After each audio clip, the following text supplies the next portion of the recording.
Hello students, मैं सुरेंद्र सोलंकी आप सभी का समर्पित एजुकेशन ट्यूटोरियल में स्वागत करता हूं।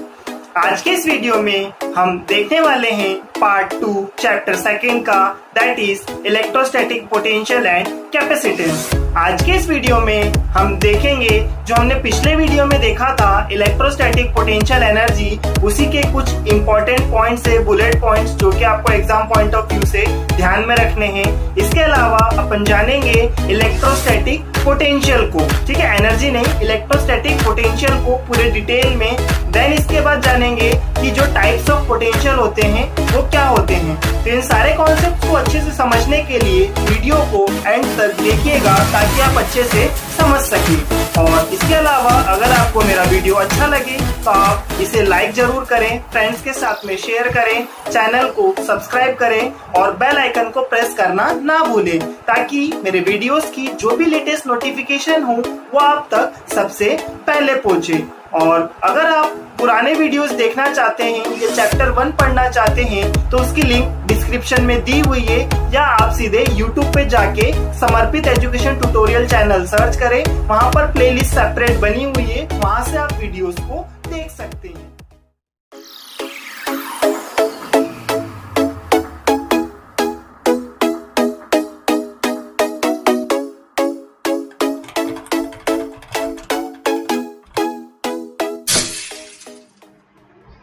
Let's start learning.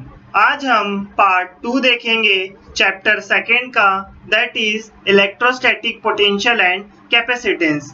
इसके पिछले वीडियो में हमने जाना था इलेक्ट्रोस्टैटिक पोटेंशियल एनर्जी क्या होती है, उसका रिलेशन हमने निकाला था। हमने देखा था कि जो चार्ज है उसको जब हम इन्फिनिटी पॉइंट से जो पॉइंट गिवन पॉइंट है अगर वहां तक लेके आते हैं तो उसमें क्या वर्क डन करना होता है, और वो जो वर्क डन होता है वो किसके रूप में स्टोर हो जाता है, इलेक्ट्रोस्टैटिक पोटेंशियल एनर्जी के रूप में स्टोर हो जाता है। तो आज हमने वो जो टर्म देखी थी वो इलेक्ट्रोस्टैटिक पोटेंशियल एनर्जी, तो उसको लेके आपको कुछ चीज ध्यान में रखनी है। तो अपन देखते हैं पॉइंट्स टू रिमेम्बर। आपको क्या पॉइंट ध्यान में रखना है? सबसे पहला पॉइंट आपका, आपने जो काम करा है, ठीक है, the amount of work done in an electrostatic depends on the position of 2 points. इसका मतलब क्या, इलेक्ट्रोस्टैटिक में अपन ने जो काम करा है, ठीक है, आपने देखा भी था, हमने जो वर्क करा है वो किस पे डिपेंड करता है, जो वर्क डन है वो सिर्फ 2 पॉइंट्स पे डिपेंड करता है, ठीक है। जैसे मान लो आपका ये इस तरीके से हम देख रहे हैं, ये एक स्ट्रेट लाइन है, मान लो यहाँ पर आपका जो वो चार्ज प्लेस था, कौन सा चार्ज प्लेस था, ठीक है, क्यू चार्ज प्लेस था, और एक पॉइंट अपन ने यहाँ पर बनाया था, ठीक है, इस तरीके से बी पॉइंट बना दिया था, और यहाँ पर आपका क्या था, ए पॉइंट, ठीक है। इसको अपन ने इन्फिनिटी वाला पॉइंट बोला। अब इन्फिनिटी पे तो मैं जाके बनाऊंगा तो आपको दिखेगा नहीं, जस्ट मैंने क्या करा है, यहाँ पर एक इन्फिनिटी वाला पॉइंट मान लिया। तो अपन क्या कर रहे हैं, यहाँ पर आपका जो टेस्ट चार्ज क्यू नॉट है, ठीक है, उस टेस्ट चार्ज क्यू नॉट का भी मैग्नीट्यूड अपन ने पॉजिटिव माना, तो इस टेस्ट चार्ज क्यू नॉट को अपन क्या कर रहे हैं, इस पॉइंट ए से कहां पर लेके आ रहे हैं, पॉइंट बी पे लेके आ रहे हैं। तो जो यहाँ पर अपन को इस टेस्ट चार्ज को यहाँ पर लाने में वर्क करना पड़ेगा, तो किस पे डिपेंड कर रहा है, वो ये 2 पॉइंट्स पे डिपेंड कर रहा है, ठीक है, पॉइंट ए और पॉइंट डी पे। वो किस पे डिपेंडेंट नहीं है, independent of the path followed, ठीक है, वो पाथ पे डिपेंड नहीं करेगा। इसलिए जो आपका इलेक्ट्रोस्टैटिक फील्ड बोल लो या चाहे उसको इलेक्ट्रोस्टैटिक फोर्स बोल लो, कैसा होता है, कंजर्वेटिव होता है। कंजर्वेटिव का मतलब क्या है, इलेक्ट्रोस्टैटिक फोर्स कंजर्वेटिव। जैसे आपका ये जो टेस्ट चार्ज है इसका नेचर कैसा है, पॉजिटिव नेचर का है, और ये वाला जो ये जो चार्ज है ये भी कैसा है, पॉजिटिव नेचर का है। अब अपने को क्या करना पड़ रहा है, इस टेस्ट चार्ज को इस डायरेक्शन में मूव करने के लिए अपने को वर्क करना पड़ रहा है। अपन वर्क करेंगे और वो कहाँ पर उसको लेके आ जाएंगे, ये जो चार्ज है इसका इन्फ्लुएंस अपन ने माना है कहाँ तक है, पॉइंट बी तक है, तो इस पॉइंट तक अपन उसको लेके आ जाएंगे, ठीक है, इस टेस्ट चार्ज को लेके आ जाएंगे। अब इसमें अपने को क्या करना पड़ रहा है, वर्क करना पड़ रहा है। लेकिन जैसे अपन इस फोर्स को रिमूव करेंगे, ठीक है, मैंने क्या बोला, इस फोर्स को रिमूव करेंगे, अपने को जो इलेक्ट्रोस्टैटिक फोर्स इस चार्ज की वजह से लग रहा है इस डायरेक्शन में, ठीक है, और अपने को जो एक्सटर्नल फोर्स लगाना पड़ रहा है इस डायरेक्शन में, तो एक्सटर्नल फोर्स को अपन लगाएंगे। लेकिन जैसे अपन एक्सटर्नल फोर्स को रिमूव करेंगे तो इस पर्टिकुलर इलेक्ट्रोस्टैटिक फोर्स के वजह से वापिस से क्या होगा, चार्ज जो है टेस्ट चार्ज वो कहाँ पर पहुंच जाएगा, इस पोजिशन पे पहुंच जाएगा। ठीक है, मतलब जहां से शुरुआत करी थी वहीं पर वापस से अपन ने क्या कर दिया, खत्म कर दिया, तो जिस वजह से उससे हम क्या बोलते हैं, electrostatic force is a conservative force. ठीक है, ये पॉइंट समझ में आ रहा होगा। चलते हैं नेक्स्ट पॉइंट की ओर। सेकेंड पॉइंट आपको क्या बोलता है, electrostatic potential energy of A charge at a point lying at infinity is zero. ठीक है, अगर आप क्या करते हो, जैसे ये वाला पॉइंट अपन ने क्या बोला, कौन सा वाला पॉइंट है, ये आपका इंफिनिटी वाला पॉइंट है। तो इस इंफिनिटी वाले पॉइंट पे अगर आपका चार्ज लाई करता है तो इस पर्टिकुलर पॉइंट पे इलेक्ट्रोस्टैटिक पोटेंशियल एनर्जी क्या होती है, जीरो। जैसे आपने पिछला वीडियो देखा होगा तो उसमें एक्सप्रेशन देखा होगा, कौन सा, delta U is equal to क्या होता है आपका, delta U is equal to U A minus U B, delta U is equal to U B minus U A, ये वाला एक्सप्रेशन आपने देखा था। ठीक है, तो उसी चीज की यहाँ पर बात हो रही है। Electrostatic potential energy of A charge at a point lying at infinity is zero. अब अपन ने जो निकाला था वो ये दो पॉइंट के लिए निकाला था, ए और बी का। तो ए पे जो इसकी एनर्जी होगी, ठीक है, ए पे जो इसकी इलेक्ट्रोस्टैटिक पोटेंशियल एनर्जी होगी वो कितनी हो जाएगी, जीरो हो जाएगी। ठीक है, यू ए बराबर इज इक्वल टू क्या हो जाएगा, जीरो हो जाएगा। तो अपना जो एक्सप्रेशन था डेल्टा यू, अभी जो डेल्टा यू था ये किसकी जगह हमने सब्स्टिट्यूट करा था, हमने जो वर्क डन करा था उसी की जगह सब्स्टिट्यूट करा था। तो यहाँ पर अपन क्या करेंगे, ये जो डेल्टा यू है इसको अपन किससे रिप्लेस कर देते हैं, वर्क डन से रिप्लेस कर देते हैं, क्योंकि जो हमने काम करा है वही काय के रूप में स्टोर हुआ था, इलेक्ट्रोस्टैटिक पोटेंशियल एनर्जी के रूप में स्टोर हुआ था। ठीक है, तो यहाँ पर आपका क्या हो जाएगा, जो इक्वेशन है आपकी work done from A to B, ठीक है, वर्क डन ए से बी लाने में इज इक्वल टू कितना हो जाएगा, you B minus U A, ये तो था ही। अब इसके बाद जो ए पॉइंट है वो अपन कहाँ पर मान रहे हैं, वो इंफिनिटी पे है। तब अपने को क्या करना पड़ेगा, इस इंफिनिटी वाले पॉइंट से बी तक लाने में कितना वर्क डन करना पड़ेगा। तो सिंपली करना कुछ नहीं है, इस पॉइंट ए को हम कैसे रिप्लेस कर देते हैं, इंफिनिटी से रिप्लेस कर देते हैं। तो क्या हो जाएगा, work done from infinity to B is equal to U B minus U A की जगह पे क्या आ जाएगा, यू इंफिनिटी। और अभी अपन ने ये पॉइंट देखा कि जो चार्ज है अगर वो कहाँ पर लाई करता है, इंफिनिटी पर लाई करता है, तो उसकी इलेक्ट्रोस्टैटिक पोटेंशियल एनर्जी कितनी होती है, जीरो होती है। तो यू इंफिनिटी की जगह हमें क्या लिख देना पड़ेगा, जीरो लिख देना पड़ेगा। ठीक है, तो यहाँ पर आपका क्या बच जाएगा, सिर्फ work done to bring a charge from infinity to point B is equal to U B निकल के आ गया। और इस यू बी की जगह हमने जो वर्क डन वाला एक्सप्रेशन निकाला था पिछले वीडियो में उसको हम लिख देते हैं। तो U B is equal to आपका कितना आ जाएगा, माइनस क्यू नॉट। अब जैसे वहां क्या था, ए टू बी था, तो यहाँ क्या हो जाएगा, infinity to B E vector dot D R vector. ठीक है, ये एक्सप्रेशन हमने डिराइव करा था। अब इसके बाद में अभी अपन ने जो एक्सप्रेशन निकाला, ठीक है, कि कोई सा टेस्ट चार्ज है, उस टेस्ट चार्ज को इंफिनिटी से एक पर्टिकुलर पॉइंट तक लाने में हमको क्या करना पड़ता है, वर्क डन करना पड़ता है। तो वो वर्क डन कितना था, work done from for bringing a charge from infinity to B is equal to minus Q naught infinity to B E vector dot D R vector. यही एक्सप्रेशन अभी अपन ने निकाला था, तो वही एक्सप्रेशन अभी अपन ने यहाँ क्या कर लिया, कॉपी पेस्ट कर लिया। अब अपना क्या होगा, अब जैसे यहाँ पर अपन ने जो वर्क करा था, ठीक है, वो डायरेक्टली प्रोपोर्शनल है किसके, क्यू नॉट के डायरेक्टली प्रोपोर्शनल दिख रहा है। जो वर्क डन है वो क्यू नॉट के डायरेक्टली प्रोपोर्शनल है। अब अपन क्या करते हैं, ये जो क्यू नॉट चार्ज है इसको अपन क्या लेके आ जाते हैं, डिनोमिनेटर में लेके आ जाते हैं।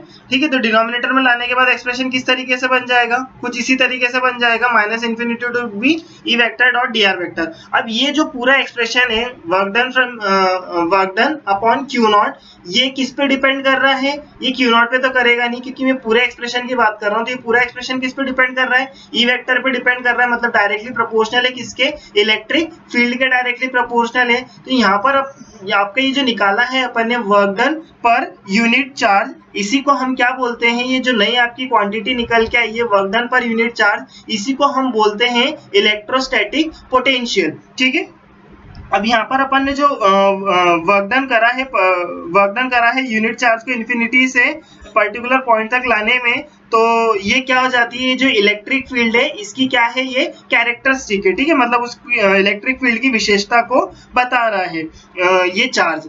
फिर इसके बाद में अब अपन ने क्या बोला, ये जो पूरी टर्म है work done from infinity to B upon Q naught, यही क्या है कहलाएगा आपका इलेक्ट्रोस्टैटिक पोटेंशियल कहलाएगा। तो अब अगर इसकी अपन प्रॉपर तरीके से डेफिनेशन लिखने जाएंगे तो क्या हो जाएगी इसकी definition, the ratio of work done in bringing a test charge from infinity to point in electric field. ठीक है, अभी जो इसके पहले अपन ने डायग्राम बनाया था, क्या डायग्राम बनाया था, वो डायग्राम को वापस से बना लेते हैं। जैसे मान लो ये आपका ये पॉइंट अपन ने क्या बोल दिया था, ए पॉइंट या इन्फिनिटी वाला पॉइंट जो अपन ने बोला था, ये इन्फिनिटी वाला पॉइंट हो गया, और ये पॉइंट आपका कौन सा हो गया, पॉइंट बी हो गया, और ये पॉइंट आपका ओ पॉइंट जहां पर आपका क्या था चार्ज रखा हुआ है, और इस चार्ज का जो इन्फ्लुएंस है वो कहाँ तक है, इस पर्टिकुलर पॉइंट बी तक है। इन्फ्लुएंस का मतलब आप सभी को पता होगा, मतलब इस तरीके से अपन ने देख रखा है इसका डायग्राम। तो इसका जो इन्फ्लुएंस है वो कहाँ तक है, यहाँ तक इसका इन्फ्लुएंस है, और ये जो चार्ज है इसकी ये क्या है, इलेक्ट्रिक फील्ड है। तो अब यहाँ पर अपन क्या बोल रहे थे, ratio of work done in bringing a test charge from infinity to point. अब इस इन्फिनिटी पॉइंट से इस पर्टिकुलर पॉइंट तक लाने में हमको जो वर्क डन करना पड़ता है, ठीक है, जैसे अपन इलेक्ट्रिक फील्ड की रीजन तक लाने में अपने को जो वर्क करना पड़ता है to the magnitude of the test charge, ठीक है, उसको अपने को किससे डिवाइड कर देना है, जो यहाँ पर अपन ने टेस्ट चार्ज कंसीडर करके रखा हुआ है उसके मैग्नीट्यूड से डिवाइड कर देते हैं। तो हमें क्या मिल जाता है, इस पर्टिकुलर पॉइंट पे इलेक्ट्रिक पोटेंशियल निकल के आ जाता है। ठीक है, इस पर्टिकुलर पॉइंट पे इलेक्ट्रिक पोटेंशियल कैलकुलेट हो जाएगा। अब इसके बाद अपन कुछ कंसिडरेशंस ले लेते हैं। यहाँ पर अपन ने क्या कंसीडर कर लिया, एक test charge Q naught consider कर लिया, which is brought from infinity, उसको कहाँ से लाया गया, इन्फिनिटी से लाया गया to the point in the electric field. ठीक है, क्यू नॉट चार्ज था, ये इन्फिनिटी पॉइंट पे रखा था, इन्फिनिटी पॉइंट से अपन ने उसको कहाँ तक लाया, इलेक्ट्रिक फील्ड वाले पॉइंट तक लाया। अब इसमें लाने में अपने को जो वर्क डन करना पड़ा वो अपन ने कितना बोल दिया, W बोल दिया, amount of work done required to bring the test charge from infinity to that point. तो अब आपका जो एक्सप्रेशन है वो क्या बन जाएगा। हाँ, एक चीज और, यहाँ पर अपन जो इलेक्ट्रिक पोटेंशियल इसको काय से डिनोट करते हैं, इसको अपन V से डिनोट करते हैं। तो आपका एक्सप्रेशन क्या हो जाएगा, मतलब ये जो पूरी क्वांटिटी है ये बराबर क्या हो जाएगी, V इज इक्वल टू कितना हो जाएगा, W बाय क्यू नॉट हो जाएगा। ठीक है, इन्फिनिटी टू V इस तरीके से अपन ने कुछ नहीं लिखा, उसको सिंपली अपन ने क्या लिख दिया, W, और टेस्ट चार्ज को अपन ने क्यू नॉट से रिप्रेजेंट कर दिया। ठीक है, तो ये आपका इलेक्ट्रोस्टैटिक पोटेंशियल का एक्सप्रेशन कुछ इस तरीके से निकल के आता है। ठीक है, फिर इसके बाद में क्या होगा, अब आपको कुछ पॉइंट्स और ध्यान में रखने हैं किस चीज को लेके, इलेक्ट्रोस्टैटिक पोटेंशियल को लेके। सबसे पहला पॉइंट जो आपका इलेक्ट्रोस्टैटिक पोटेंशियल है, ये देखो किस चीज पे डिपेंड कर रहा है, एक चीज मुझे बताओ। ठीक है, वो किस पे डिपेंड कर रहा है, देखो टेस्ट चार्ज जो होता है उसका जो मैग्नीट्यूड है, ठीक है, टेस्ट चार्ज उसका मैग्नीट्यूड क्या होगा, कांस्टेंट होगा। ठीक है, ये चीज समझ में आती है। तो आपका जो इलेक्ट्रिक पोटेंशियल बोले, सिंपली पोटेंशियल भी बोल सकते हो, आपका जो पोटेंशियल है वो किस पे डिपेंड कर रहा है, वर्क डन पे डिपेंड कर रहा है। ठीक है, तो वर्क डन कैसी क्वांटिटी होती है, अपन ने अभी वर्क डन का एक्सप्रेशन देख रहे हो, यहाँ पर वर्क डन वाला बना हुआ है, अपन ने लिखा हुआ है डॉट प्रोडक्ट। डॉट प्रोडक्ट मतलब कैसी क्वांटिटी हो गई, स्केलर क्वांटिटी हो गई, मतलब वर्क डन आपकी कैसी क्वांटिटी होती है, स्केलर क्वांटिटी होती है। तो आपका जो इलेक्ट्रोस्टैटिक पोटेंशियल है या पोटेंशियल है वो कैसी क्वांटिटी हो जाएगी, स्केलर क्वांटिटी हो जाएगी। ठीक है, ध्यान में रखना। देन इसके बाद में सेकंड पॉइंट आपका क्या है, इसको V से डिनोट करते हैं। ठीक है, तो कोई पॉइंट नहीं हुआ, इसका डिनोशन V से है। थर्ड पॉइंट इसका क्या है, in SI system the unit of electrostatic potential is. ठीक है, एसआई सिस्टम की अगर अपन बात करें तो यूनिट कितनी होती है, जूल पर कूलम। अपने को पता है वर्क डन की यूनिट क्या होती है, जूल होती है, अपन जो चार्ज है उसकी यूनिट क्या होती है, कूलम होती है। तो जूल पर कूलम एक यूनिट हो गई। दूसरी यूनिट क्या है, न्यूटन मीटर पर कूलम। ये कैसे आई, आप इसको कमेंट बॉक्स में जरूर से कमेंट करना कि ये जो मैंने यूनिट लिखी है न्यूटन मीटर पर कूलम, ये किस तरीके से निकल के आई। ठीक है, मैं आपका आंसर का वेट करूंगा। फिर इसके बाद में इसको और भी क्या बोला जाता है, ऐसा यूनिट में जो आपका इलेक्ट्रिक पोटेंशियल है उसको क्या बोला जाता है, वोल्ट भी बोला जाता है। ठीक है, ये वोल्ट कहाँ से आई, तो ये आपको एक साइंटिस्ट है, कौन से, इटालियन साइंटिस्ट है अलेजेंड्रो वोल्टा, इनके सम्मान में ये जो यूनिट मतलब ये नाम दिया गया है। ठीक है, मतलब वोल्ट दिया गया है, ये यूनिट भी हमको माननी होती है, ऐसा यूनिट किसकी, इलेक्ट्रोस्टैटिक पोटेंशियल की। ठीक है, अभी तक शायद आपने टाइप कर दिया होगा, मैं आपको बता देता हूं कि जैसे वर्क डन है, वर्क डन को अपन क्या बोलते हैं, वर्क डन का जो बेसिक एक्सप्रेशन है अपन ने पिछले इसमें भी देखा था, फोर्स इनटू डिस्प्लेसमेंट होता है। ठीक है, फोर्स इनटू डिस्प्लेसमेंट। अब फोर्स की यूनिट कितनी होती है, न्यूटन, और डिस्प्लेसमेंट की कितनी होती है, मीटर। तो न्यूटन मीटर पर कूलम। ठीक है, फिर इसके बाद में फोर्थ पॉइंट आपका, अगर सीजीएस सिस्टम की बात करते हैं तो सीजीएस सिस्टम के अंदर यूनिट ऑफ इलेक्ट्रिक पोटेंशियल क्या हो जाएगी, जूल को अपन सीजीएस सिस्टम में क्या लिखते हैं, अर्ग लिखते हैं, और कूलम को क्या लिख देते हैं, स्टेट कूलम लिख देते हैं।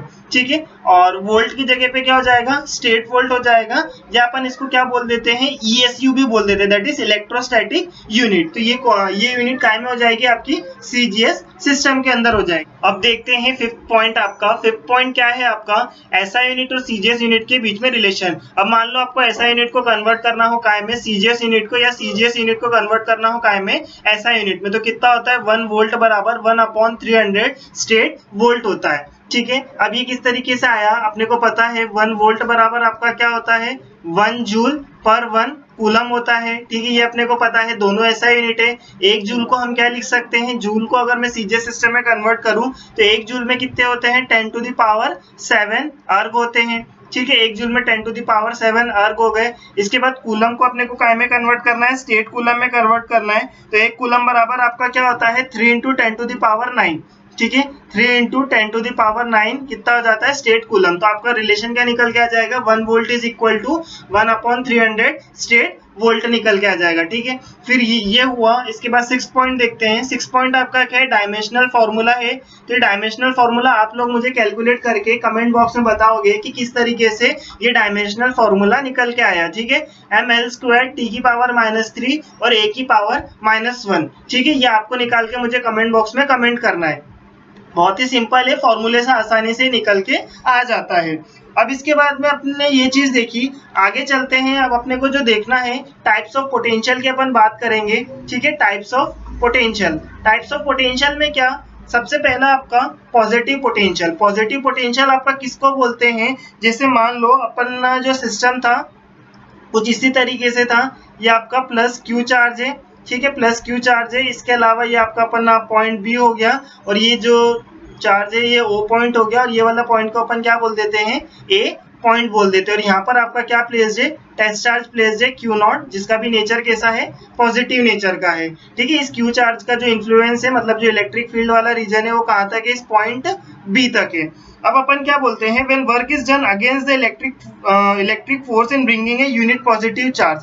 कहने का मतलब क्या, ये जो आपका यूनिट पॉजिटिव चार्ज है, टेस्ट चार्ज है, इसको अपने को इस इलेक्ट्रिक फील्ड में लाने के लिए क्या करना होता है, जो वर्क करना होता है। ठीक है, तो हम यहाँ पर क्या कर रहे हैं, ये जो इलेक्ट्रिक फोर्स लग रहा है, इस चार्ज के द्वारा जो इलेक्ट्रिक फोर्स लग रहा होगा वो कुछ इस डायरेक्शन में लग रहा होगा, और अपन को यहाँ पर क्या लगाना पड़ रहा है, एक्सटर्नल फोर्स लगाना पड़ रहा है। किस वजह से लगाना पड़ रहा है, इन दोनों के नेचर की वजह से। इसका नेचर भी कैसा है, पॉजिटिव है, इसका नेचर भी कैसा है, पॉजिटिव है। तो दोनों आपस में क्या करेंगे, रिपल्शन शो करेंगे। तो ये रिपल्शन के कारण ये दोनों एक दूसरे से दूर जाने की कोशिश करेंगे, मतलब ये टेस्ट चार्ज की जो मूवमेंट होगी वो इस डायरेक्शन में होगी, अगर अपन ये एक्सटर्नल फोर्स जो अपन लगा रहे हैं ये अप्लाई नहीं करते हैं तो। लेकिन अपन को क्या करना है, इस टेस्ट चार्ज को अगर इस इलेक्ट्रिक फील्ड में लेके आना है तो हमको क्या करना पड़ेगा, ये एक्सटर्नल वर्क करना पड़ेगा। तो अपने को क्या करना पड़ रहा है, इस इलेक्ट्रोस्टैटिक फोर्स जो लग रहा है इसके अगेंस्ट में अपने को काम करना पड़ रहा है, इस चार्ज को इस इलेक्ट्रिक फील्ड में लाने के लिए। तो यहाँ पर जो अपन पोटेंशियल कैलकुलेट करेंगे, ठीक है, पोटेंशियल आपका क्या हो जाएगा,